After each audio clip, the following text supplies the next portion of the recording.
Para mí es un privilegio poder compartir una vez más la palabra de Dios en esta noche de miércoles, ¿verdad? En la mitad justa de la semana, poder recargar las baterías espirituales para poder seguir hacia adelante. Y qué bueno es poder orar, poder escuchar los testimonios de lo que Dios ha estado haciendo y también poder reconocer en la Biblia las promesas que Dios hace constantemente a sus hijos. Quisiera que en esta noche nosotros reflexionáramos sobre un tema bien interesante y es eh, nuestra salvación. Todos los que estamos aquí reunidos, que ha aceptado a Cristo, espera precisamente la salvación, si no, no estuviéramos aquí. Y esa esperanza es la que nos mantiene en el camino del Señor. Pero vamos a leer un texto, Filipenses 2, versículos 12 y 13. Cuando envié la lectura bíblica por un lapsus, le envié versículos 2 y 3, pero es 12 y 13.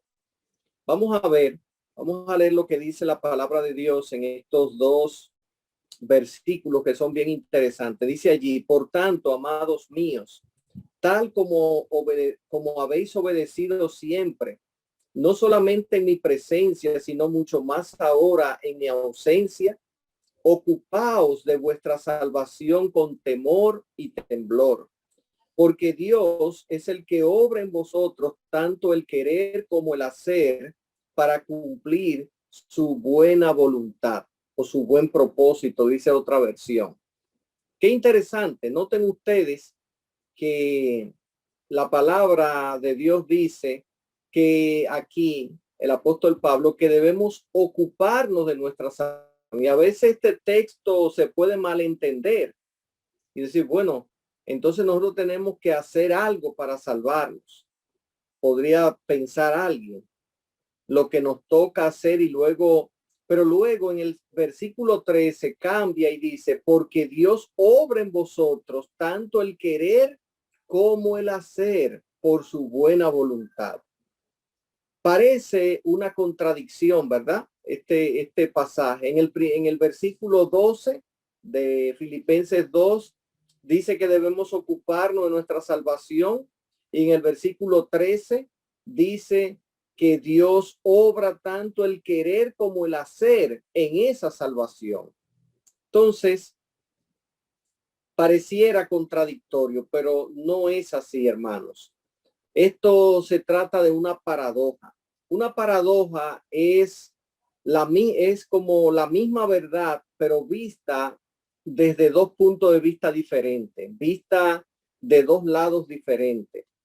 La clave para entender esta paradoja que se presenta aquí es notar que Pablo no dice trabajen para su salvación. En ninguna parte en la Biblia dice eso, que debemos trabajar por nuestra salvación. Lo que dice el pasaje es que debemos ocuparnos en nuestra salvación. Eso es una gran diferencia, ¿verdad? Trabajar para algo significa ganarlo, merecerlo. Pero la Biblia enseña que la salvación es un don gratuito de Dios para cada uno de nosotros. De este texto podemos aprender el papel que juega Dios en nuestra salvación y nuestro desarrollo espiritual y el papel nuestro en la consecuencia, o mejor dicho, en la consecución, en la búsqueda de este mismo objetivo.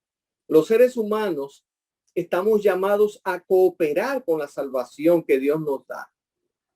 Aún Dios quiera salvar a alguien, Dios no lo va a poder hacer a menos que la persona esté dispuesta, a menos que la persona entregue, ¿verdad? Esté dispuesta a colaborar y a cooperar con Dios en esa salvación. La salvación es gratuita, pero al mismo tiempo también el ser humano tiene que recibirla. Se da gratuitamente, pero hay que recibirla voluntariamente. Entonces, Dios usa en su trabajo para salvarnos, Él usa diferentes herramientas. para que nosotros podamos ir avanzando en nuestro desarrollo espiritual. La primera de esas herramientas que Dios utiliza para ayudarnos y cumplir ese propósito de la salvación es la Biblia misma, la palabra de Dios.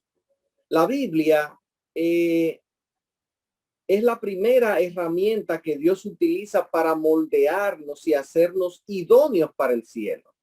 Recuerde que no es solamente salvarnos, sino que cuando nosotros entremos al cielo, cuando entremos nuevamente al paraíso, nosotros seremos personas idóneas, personas que estaremos aptos, capacitados para estar allí y no vuelva a levantarse nuevamente el pecado. Ese es el gran propósito de Dios. Y la Biblia es esa herramienta número uno que Dios utiliza para comenzar a moldear nuestros caracteres, para comenzar a transformar nuestras vidas. Segunda de Timoteo 3, 16 y 17 dice, toda escritura es inspirada por Dios y es útil para enseñar, para reprender, para enmendar, para instruir en justicia, para que el hombre y la mujer de Dios sean perfectos, cabalmente instruidos para toda buena obra. La Biblia tiene el poder, hermanos, de transformar las vidas. Y ese poder de transformación, esa transformación es la salvación. Tiene el poder de ayudarnos a modificar la conducta externa y las actitudes internas del corazón. Esa transformación es tan grande que ha sido radical en muchos tiempos, en muchos momentos. Todos conocen la anécdota de un caníbal convertido que estaba leyendo la Biblia al frente de su casa cuando un antropólogo visitaba aquella isla del Pacífico Sur y pasó por allí a ver y vio al caníbal, al cristiano leyendo la Biblia. Él no sabía que había sido un caníbal antes. Y le dice, mira, ustedes están aquí bien atrasados porque ya en mi país, en Europa, ya ese libro no se lee. Ese libro es anticuado, ya ese libro pasó de moda. Y comenzó a burlarse de lo que aquel cristiano estaba haciendo, que estaba leyendo la Biblia. Así que el hombre lo sacó y lo llevó a otro sitio cerca y le dijo, venga a ver, por favor. Y le enseñó muchos huesos y cabezas que estaban colgando allí, como una especie de recordatorio. Y le dijo, mira, todos mis antepasados y yo mismo, nosotros cazábamos gente blanca como tú y nos lo comíamos. Pero gracias a este libro que tú dices que está pasado de moda, ya nosotros no hacemos eso. Ya nosotros hemos cambiado radicalmente nuestra vida y ahora somos personas normales, personas comunes, gracias al conocimiento de este libro. Aquel hombre se quedó impactado con lo que le dijo aquel ex caníbal. Le dijo, tú estás aquí, tú puedes venir aquí, pasar por aquí, justo porque este libro ha transformado la vida de todos los que vivimos aquí. Y alabamos el nombre de Dios por eso. Porque a veces mucha gente hoy piensa que la Biblia es un libro anticuado, pasado de moda en esta época postmoderna. Y piensa que es un libro que ha perdido el sentido, que ya no sirve para nada. Pero la palabra de Dios cambia vidas y es una herramienta eficaz y poderosa para cambiar la vida tuya. Necesitamos leerla, hermano. Necesitamos estudiarla. Necesitamos memorizarla, meditar en ella y sobre todo a las cosas, aplicar sus principios a nuestra vida diaria. Como seres, ¿cómo seremos nosotros fuertes espiritualmente en la guerra contra el mal si no leemos, si no meditamos en esta palabra y si no la aplicamos y la practicamos en nuestra vida? Lo mismo, la misma Biblia nos dice en Romanos 10:17, así que la fe viene por el oír la palabra de Dios. Así que esta herramienta es fundamental y es la primera que Dios utiliza para moldear nuestra vida y de esta manera ayudarnos a alcanzar la salvación. El segundo medio que Dios utiliza, ¿verdad? Una vez que ya la persona ha aceptado a Cristo, es precisamente la obra del Espíritu Santo en la vida de esa persona. El Espíritu Santo ha sido enviado como el consolador, ha sido enviado como el guía, ha sido enviado como el maestro espiritual para transformar nuestros caracteres y para enseñarnos lo que es correcto y lo que no es correcto. Esa voz que mucha gente llama la voz de la conciencia no es más que la voz del Espíritu Santo trabajando en el corazón humano, moldeando el corazón humano. Romanos 8:9 dice, pero vosotros no vivís según la carne, sino según el Espíritu. Y es que el Espíritu, si es que el Espíritu de Dios habita en vosotros, el que no tiene el Espíritu de Cristo no es de él, dice Romanos 8:9. Aunque no te recuerde de nada de lo que yo diga esta noche, por lo menos trata de recordar esto. El propósito de Dios es salvarte. Y esto se logra cuando Dios te hace semejante a Cristo. El propósito de Dios, hermano y amigo que me escucha, es salvarte. Y esto lo hace cuando logra precisamente que lleguemos a ser semejante a Cristo. La tercera herramienta que Dios utiliza para moldear nuestros caracteres es una que muchas veces no nos gusta y son las circunstancias. Las circunstancias llegan muchas veces a nosotros en forma de problemas, de dificultades. Dios trata con nosotros primero con la Biblia. Nos ayuda, trata precisamente de moldearnos a través de ella. También trabaja con nosotros con la obra de convencimiento del Espíritu Santo. También lo hace. Pero si esas dos fracasan, entonces Dios viene con el armamento pesado, que son las pruebas, son las dificultades, son las situaciones adversas en nuestra vida. Precisamente muchos cristianos se preguntan, bueno, Señor, pero ¿por qué tú permites las pruebas? ¿Por qué tú permites las dificultades? ¿Por qué estoy pasando esto? ¿Por qué estoy pasando aquello? Y muy posiblemente ha sido que no hemos hecho caso a la palabra de Dios, no hemos hecho caso a la voz del Espíritu de Dios que nos habla. Y entonces Dios usa precisamente estas circunstancias difíciles, adversas, para trabajar con nosotros. Porque el corazón humano, hermanos, es un corazón egocéntrico, es un corazón rebelde, es un corazón duro, es un corazón desobediente. Eso es lo normal del ser humano. La obediencia, la consagración son frutos precisamente de la obra transformadora que hace Dios en nosotros. Entonces, esa naturaleza rebelde,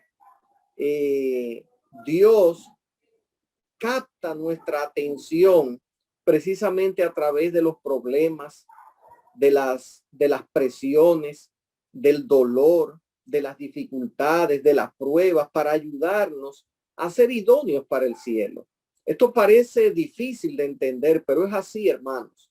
Y es la única forma de poder explicar por qué aún a los que ya le servimos a Cristo nos suceden cosas adversas y cosas. 28 es un texto muy conocido y que es citado muy a menudo de memoria por los cristianos, pero que también es un texto muy mal entendido. No es el texto de esta noche, pero arroja luz sobre lo que queremos decir acerca de las pruebas y de las circunstancias. Dice Romanos 8:28, y sabemos que a los que aman a Dios, todas las cosas les ayudan a bien. Esto es a los que son llamados según su propósito. Note usted que Dios tiene un propósito escondido en medio de las pruebas, de las dificultades que tú tienes en tu vida. Él tiene un propósito y ese propósito tiene que ver con la salvación tuya. Yo no sé cuáles son los problemas que tú tienes en este momento, cuáles son las dificultades que estás atravesando, pero de algo puedo estar seguro y es que Dios está usando esas dificultades para ayudarte a que tú te acerques más a Él, que tú aprendas a depender más de Él, que tú aprendas precisamente a confiar en las circunstancias adversas. Es muy fácil confiar en Dios cuando todo va bien, pero cuando las cosas no van bien, entonces confiar en Dios es un acto de confiar en Dios, es un acto de caminar con Él a pesar de no saber hacia dónde vamos. En el caso de Abraham cuando salió de su tierra y de su parentela. Interesante de las circunstancias y de las pruebas es que Dios no hace diferencia sobre la fuente que produce la prueba. En las pruebas por lo menos hay tres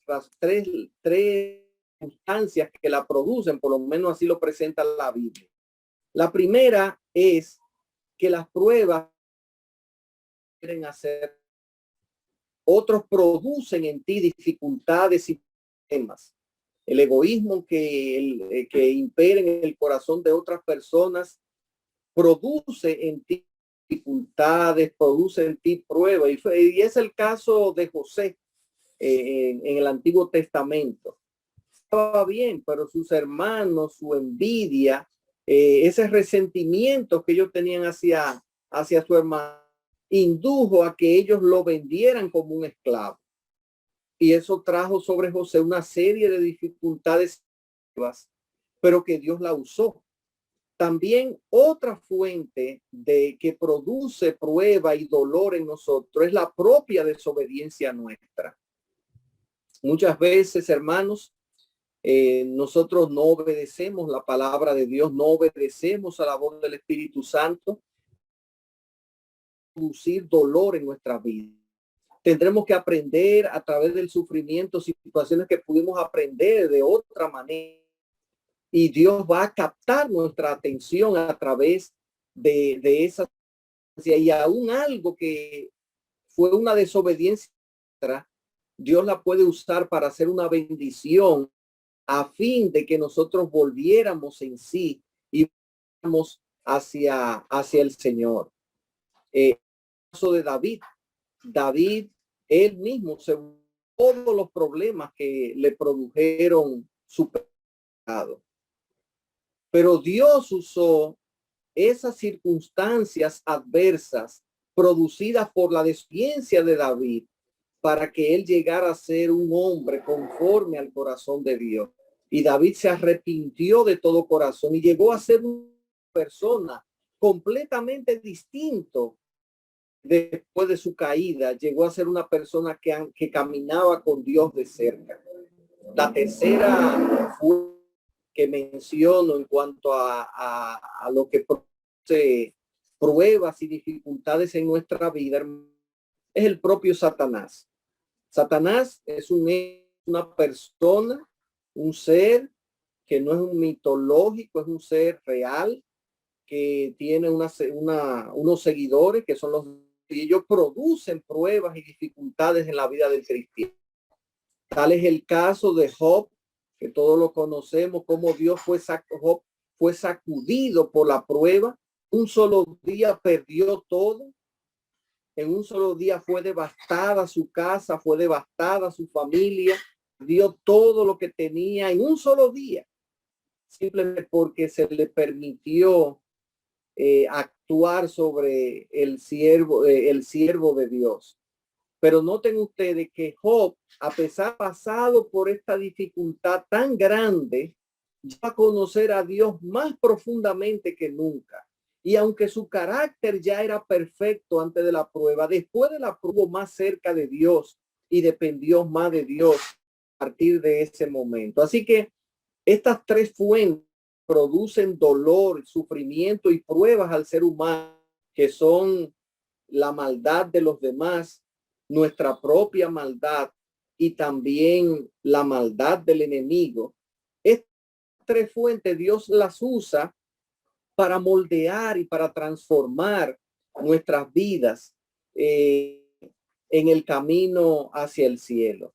A través, hermanos, de la Biblia, a través del Espíritu Santo y su obra, y a través de las pruebas y las circunstancias, Dios nos prepara y nos idóneos para el cielo y para esa salvación que tiene reservada para cada uno de nosotros.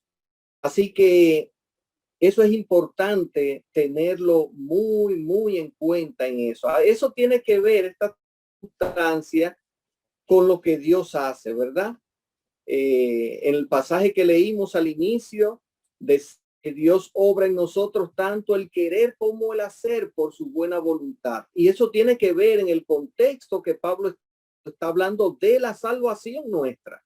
Dios obra tanto el querer como el hacer. Ahora, la primera de los dos versículos, el versículo 12 dice que debemos ocuparnos de la salvación. ¿Cómo yo puedo ocuparme de la salvación?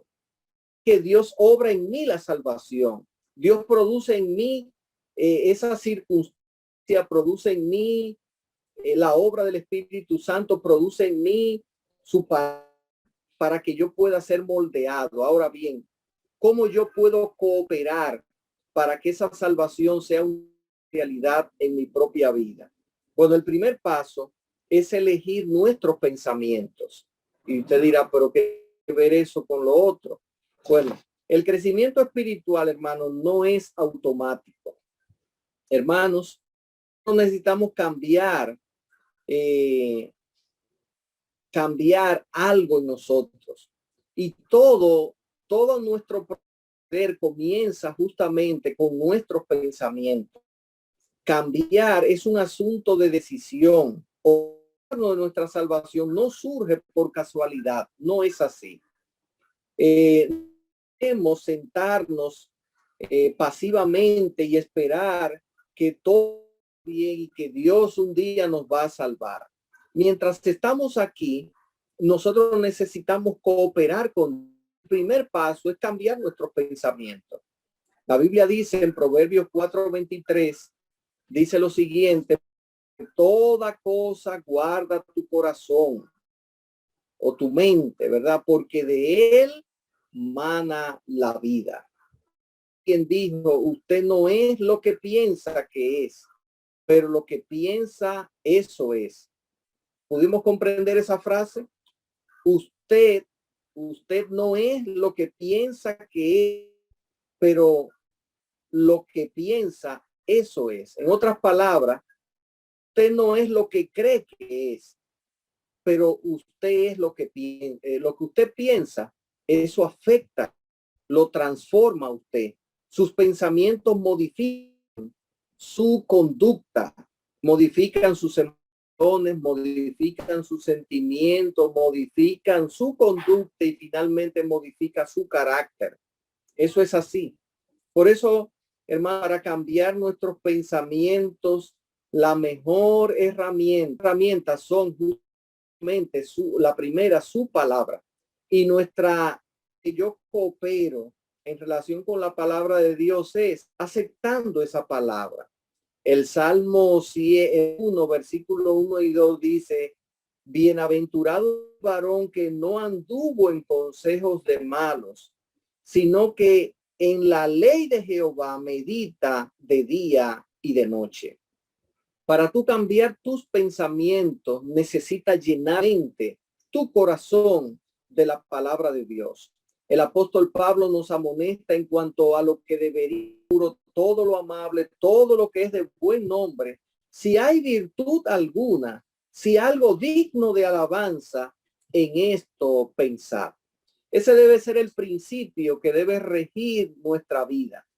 Todo lo que tú ves y escuchas tiene que ayudarte precisamente a moldear de manera correcta tus pensamientos. Porque en el pensamiento es donde comienza, hermanos, el pecado. En el pensamiento es donde comienza precisamente nuestra desviación del camino de la salvación. Y la Biblia ha sido provista precisamente para moldear nuestra mente, para moldear nuestros pensamientos y la forma en que yo coopero, en la forma que yo me ocupo de mi salvación, es cuando yo la leo todos los días. Yo memorizo versículos, es cuando yo practico lo que dice la palabra de Dios. De esta forma, mi mente está siendo moldeada y al ser moldeada también mis emociones, mis sentimientos, mi conducta y finalmente el carácter creados a través de esta herramienta tan eficaz que Dios ha provisto. La pregunta sería, ¿en qué tú piensas, hermano que me escucha, amigo que me escucha? ¿Cuáles son tus pensamientos? El Camino a Cristo tiene una cita bien interesante, creo que en la página 40, que dice que si somos de Cristo, nuestros pensamientos estarán con Él constantemente. Constantemente nuestra vida irá para él, porque Cristo estará en cada pensamiento, en cada palabra que nosotros decimos. Esa es la meta. Como dijo el apóstol Pablo, yo no pretendo haberlo alcanzado ya, pero esa es la meta que tiene que tener cada cristiano. Ahora, esa es solamente la primera, moldear, cambiar nuestro pensamiento. La segunda es someter nuestra voluntad a Dios. Y quien representa en la tierra es el Espíritu Santo. Queridos hermanos, nosotros necesitamos cada día el ejercicio de someternos a Dios. O aceptamos a Cristo como el Señor de nuestras vidas. Cuando decidimos entregarle nuestra vida a Cristo a través del bautismo, o estamos pensando hacer esta decisión, tenemos que entender el compromiso que estamos asumiendo. Que cuando yo recibo a Cristo como el Señor de mi vida, yo he decidido someter toda mi voluntad a Él. Todo que tiene que ver con mi vida debe estar sometida a Cristo. Y en eso consiste el señorío de Cristo en nuestras vidas. Entender esto es algo que va a cambiar nuestra forma de ser. Porque no es que yo me bautizo para pertenecer a una iglesia como si fuera un club, pago una cuota ahí como miembro. No, no, no. Aceptar a Cristo a través del bautismo es yo abandonar completa y radicalmente mi vida antigua y ahora someterme a esos principios que ya yo conozco en la palabra de Dios. Y el Espíritu Santo, hermanos, que es la herramienta que Dios ha provisto para nosotros. Esa obra del Espíritu Santo es una herramienta transformadora. Solamente va a funcionar cuando yo me ocupo de mi salvación, sometiéndome a Él. Tenemos que hacerle más caso a la voz del Espíritu, hermano. Tenemos que hacerle más caso a las recomendaciones que Dios nos hace a través de su Espíritu cada día. Somos muy desobedientes. Constantemente el Espíritu habla constantemente a nosotros, pero nosotros no lo oímos sencillamente. Y necesitamos volver para eso. El Espíritu Santo, dice Romanos, que clama a nosotros con gemidos indecibles. Clama a nosotros para que vengamos a Él, para que nos sometamos a Él. Y la tercera cosa que yo puedo hacer para ocuparme de mi salvación, hermanos queridos, es cuando tengo una prueba, cambiar de actitud. Normalmente cuando yo tengo una prueba, lo que surge, la primera actitud que surge es quejarme, es lamentarme, es expresar el dolor y el sufrimiento a Dios. Pero cuando llega una prueba a tu vida, la pregunta que debes hacer no es ¿por qué a mí, Señor? Sino la pregunta inteligente, la pregunta sabia es ¿qué tú yo aprenda, Señor? ¿Qué tú quieres enseñarme a través de esto? Decirte que si en este momento tú estás pasando una prueba, es porque Dios la ha permitido que llegue a tu vida, sea por cualquiera de las tres formas que ya mencionamos anteriormente. Noten que cuando Job fue tomado por el enemigo para ser zarandeado allí, el enemigo tuvo que pedir permiso, porque es que no está autorizado precisamente acercarse a ningún cristiano sin el consentimiento del Señor, porque nosotros piedad de Dios. Estamos bajo la custodia de Él y de sus ángeles. Entonces, cuando llegan a ti dificultades, en lugar de lamentarte y de quejarte, la decisión sabia que debes hacer es preguntarte, Señor, ¿por qué tú permitiste esto? ¿Qué tú quieres que yo aprenda a través de esta circunstancia? Verás cómo entonces esa prueba toma otro matiz, toma otro color. Y en lugar de ver la injusticia que podemos sentir en medio de una prueba, ver la forma como Dios nos está moldeando y aprovechar esa circunstancia. Déjenme decirle, hermano, que cuando alguien pasa por una prueba y no aprende la lección, eso es como los exámenes cuando usted no los pasa. Cuando usted está en la escuela, en la universidad y le dan un examen y usted no pasa el examen se lo van a repetir. No importa de qué forma, o sea, no va a ser posiblemente con la misma prueba, con las mismas personas, pero eso va a pasar en algún momento adelante hasta que logre rebasar esa prueba victoriosamente en Cristo Jesús. Por eso, hermano, el estudiante inteligente, si no pasar el examen, revisa y ve y se prepara para el y entonces pasarlo de una manera eficaz. Las pruebas son maestros para nosotros, nos enseñan cosas sobre nuestro carácter, que es lo único definitivamente que vamos a llevar al cielo. Hermanos, de estas tres formas nosotros podemos ocuparnos de nuestra salvación. Número uno, cambiando nuestros pensamientos. ¿A través de qué? De la palabra de Dios. Número dos, escuchando y sometiendo nuestra voluntad a la voluntad de Dios a través del Espíritu Santo, quien nos aconseja, quien nos orienta, quien nos guía. Someter diariamente y escuchar atentamente la voz del Espíritu cuando nos habla, cuando nos orienta, cuando nos amonesta, cuando nos reprende también, cuando nos felicita. Y por último, hermanos, ver en cada prueba una oportunidad para ser mejor. Ver en cada dificultad una herramienta para confiar más en Dios, para depender más de Dios, para moldear, cambiar el carácter. Esas son las formas en que Dios trabaja con nosotros. A veces no las entendemos, pero Dios está deseoso de, hermanos, nosotros podamos cooperar con la salvación. Ese tanto querer como hacer por su buena voluntad, Dios está haciendo todo lo que esté a su alcance para salvarte en esta noche. Dios quiere salvarte cada día.